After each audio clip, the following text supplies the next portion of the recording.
సమాజాన్ని ఆత్మహత్యలు కలవరపెడతా ఉన్నాయి. ఆదివాసీల పెత్తందారుల దౌర్జన్యాలను అరికట్టాలని గిరిజన సంఘం నాయకులు ప్రభుత్వాన్ని డిమాండ్ చేశారు.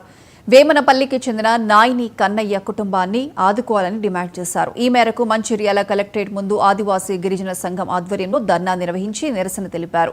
నాయిని కన్నయ్య అదే గ్రామానికి చెందిన యనగంటి చిన్నయ్య వద్ద పాలేరు పని చేస్తూ జీవనం సాగిస్తున్నాడు.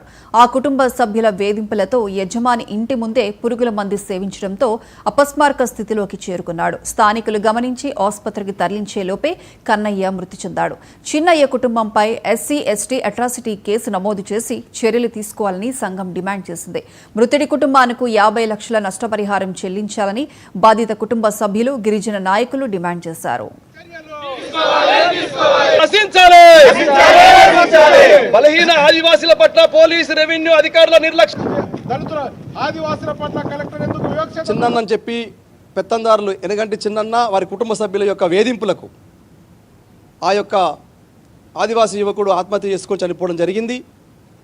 గత కొంతకాలంగా అదే యజమాని దగ్గర పాలేరుగా ఉన్నటువంటి నాయని కన్నయ్య 7 నెలలుగా ఆయన జీతం ఇవ్వకుండా 70,000 రూపాయలు ఆపి అతన్ని కట్టుబానిసగా పనిచేసుకుంటున్నటువంటి సందర్భం.